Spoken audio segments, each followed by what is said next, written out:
Kita lanjutkan perbincangan pagi hari ini masih soal bagaimana melihat ke depan siapa-siapa yang akan dipilih oleh Prabowo Subianto dan Gibran Rakabuming Raka untuk mengisi posisi menteri di kabinet Prabowo Gibran nanti. Tadi saya sempat menyinggung bahwa narasi kabinet yang profesional itu sebenarnya sudah tidak baru lagi.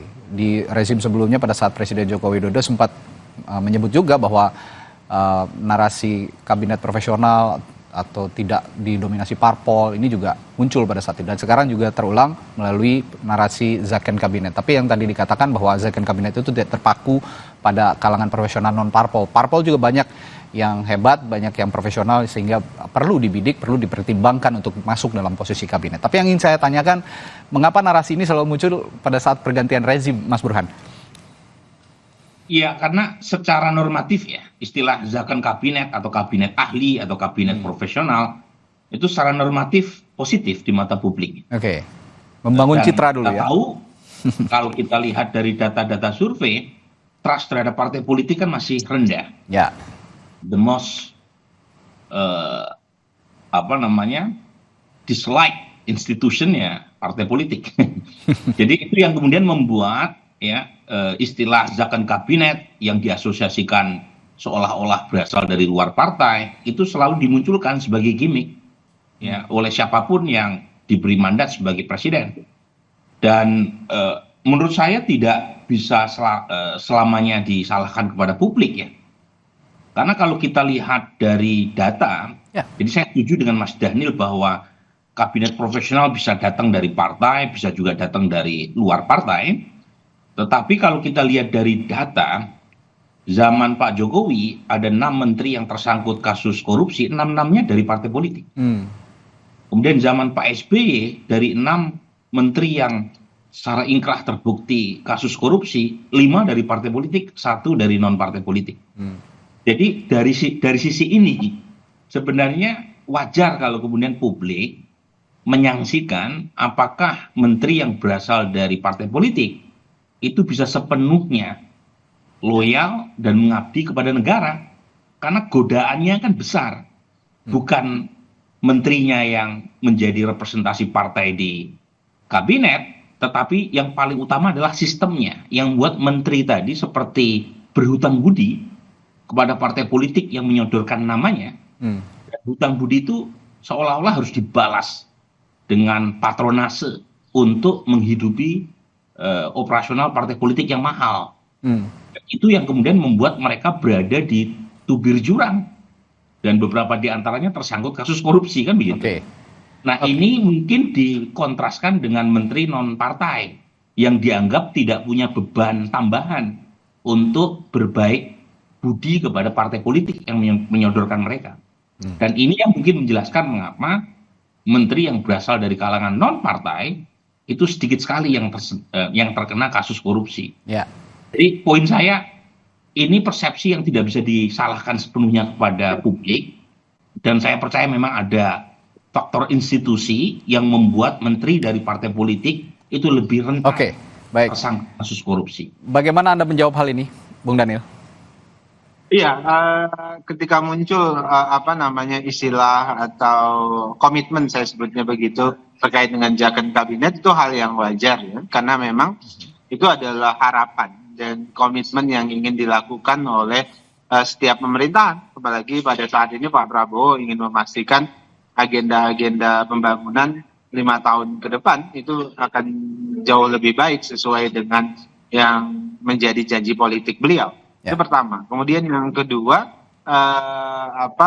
pendapat dan persepsi yang disampaikan oleh Mas Burhan tadi, kita sadari betul itu menjadi PR besar bagi anggota kabinet nanti yang akan ditunjuk oleh Pak Prabowo. Itulah kenapa Pak Prabowo memberikan wanti-wanti warning bahwasannya tidak boleh ada double loyalty atau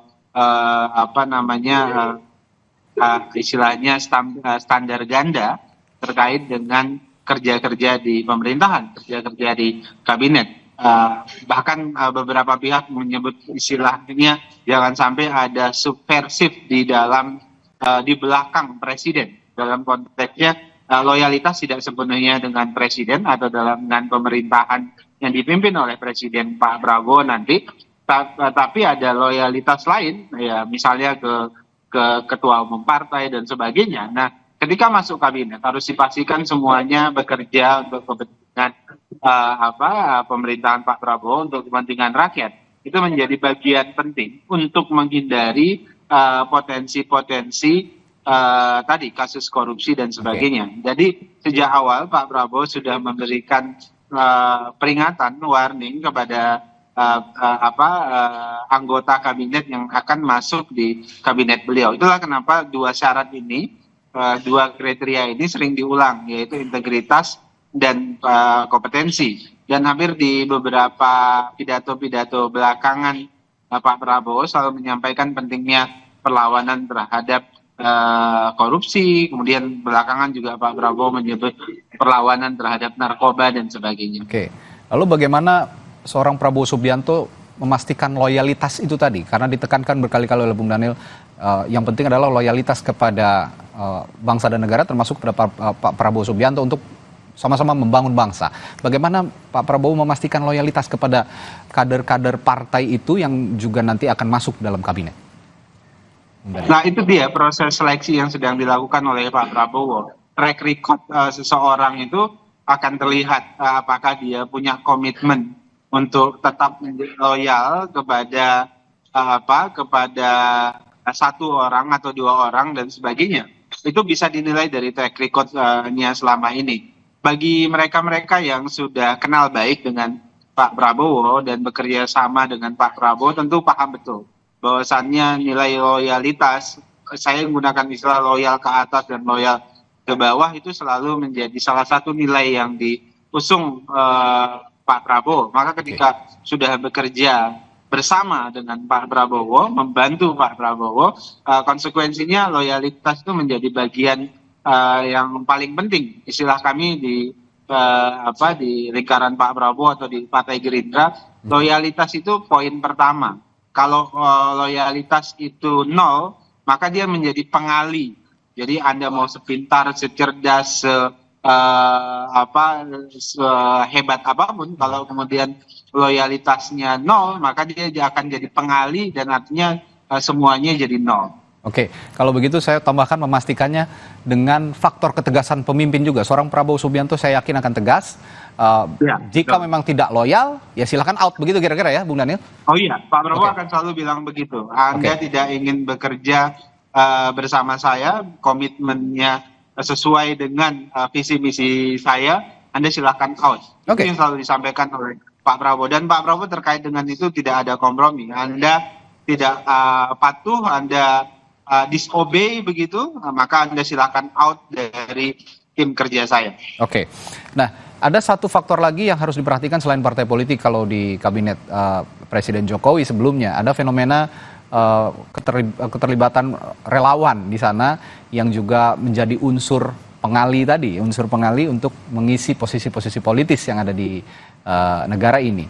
Nah, Mas Burhan, kalau melihat, saya ke Mas Burhan dulu sebelum ke Bung Daniel. Kalau saya melihat fenomena relawan atau unsur-unsur yang berada di dukungan Prabowo Gibran pada saat Pilpres nanti, apakah nanti juga akan tampak di kabinet Prabowo Gibran?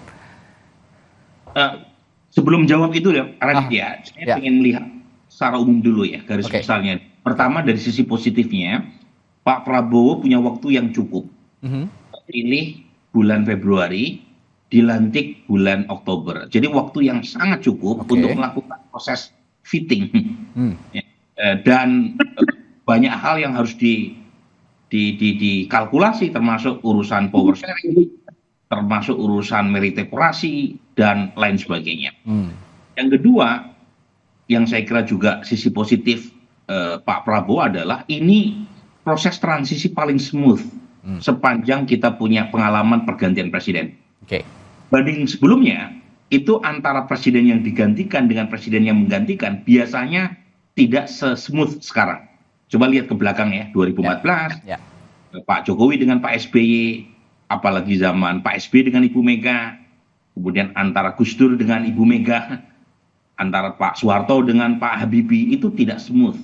Sekarang paling smooth, karena narasinya sama. Dan Pak Jokowi banyak sekali melakukan proses akomodasi, termasuk ya semua program yang akan dieksekusi oleh Pak Prabowo itu RPJMN-nya, kemudian macam-macamnya dipersiapkan dari sekarang. Artinya ada sisi positif yang memungkinkan Pak Prabowo langsung flying start. Itu sisi positifnya. Tetapi saat yang sama tantangan juga sangat tidak mudah ya. Jadi ini udah 4 bulan berturut-turut kita mengalami deflasi, daya beli masyarakat turun, ada indikasi pertumbuhan ekonomi menurun di saat global ekonomi sedang slow down. Ya. Tahun depan itu jatuh tempo utang kita tuh 800 triliun dan otomatis akan memangkas pengeluaran pemerintah untuk ya, kepentingan masyarakat. Termasuk jangan lupa nih, kita punya beban fiskal yang besar. Karena ada program baru Pak Prabowo terkait dengan makan bergizi, gratis, kemudian mungkin penguatan berkaitan dengan sektor pertahanan dan seterusnya. Jadi sesuatu yang tidak mudah terkait dengan ekonomi dunia yang merosot, dan kalau ekonomi merosot, pajak otomatis turun.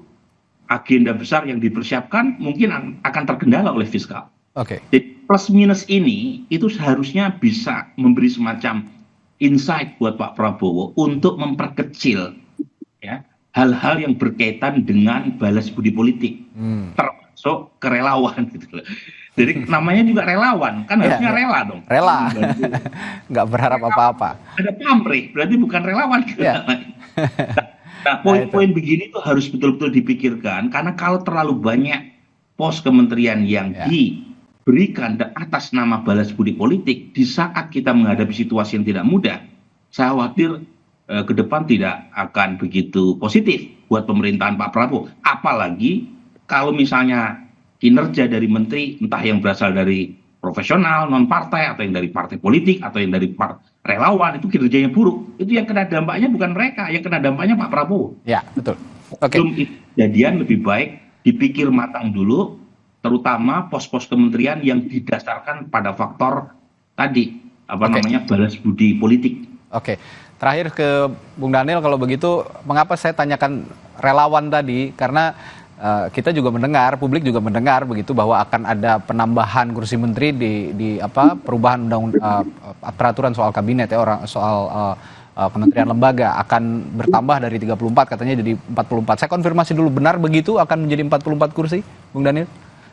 Begini Mas Radhi, jadi kalaupun ada penambahan jumlah kementerian itu bukan karena terkait dengan harus memasukkan orang per orang, ya, tapi karena ada kebutuhan menderifikasikan program-program Pak Prabowo, atau justru ada penggabungan kementerian yang sudah ada. Jadi tidak terkait dengan orang per orang, institusi dan sebagainya, tapi upaya mengakselerasi dan mendorong efektivitas dan efisiensi dari program yang sudah menjadi janji politik Pak Prabowo. Itu pertama. Kemudian yang kedua, Mas Radhi, kompleksitas politik kita memang tinggi sekali. Misalnya ada faktor relawan, ada partai politik dan sebagainya. Nah, ini yang kemudian menjadi agenda dialektika Pak Prabowo. Ini kan seninya politik Indonesia.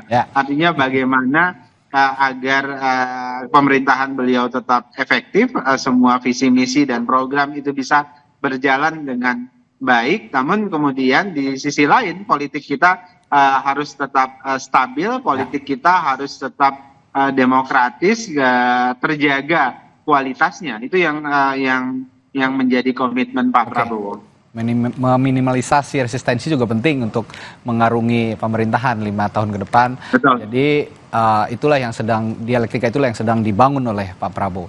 Publik percaya, saya percaya, publik optimistis, pasti optimistis karena Pak Prabowo terpilih oleh publik, sehingga publik yang memilih itu optimistis bahwa Pak Prabowo akan membangun perubahan baru atau tatanan baru dalam pemerintahan kita di 5 tahun ke depan, sehingga kalaupun nanti ada kabinet yang diusung oleh Pak Prabowo itu berdasarkan zakon kabinet, mudah-mudahan tidak mengaburkan makna zakon kabinet itu sendiri. Baik, terima kasih Bung Daniel Anzar Simanjuntak, juru bicara Presiden terpilih kita Prabowo Subianto, dan juga Burhanuddin Muhtadi telah bergabung dan berbagi perspektifnya pagi hari ini. Terima kasih Bapak-Bapak, sehat selalu. Terima kasih. Nah, Saudara, masih ada informasi menarik lainnya setelah jeda di Sapa Indonesia Pagi. Salah satunya soal venue cabur voli di Pekan Olahraga Nasional ke-21 yang mendapat kritikan dari para atlet. Pasalnya akses menuju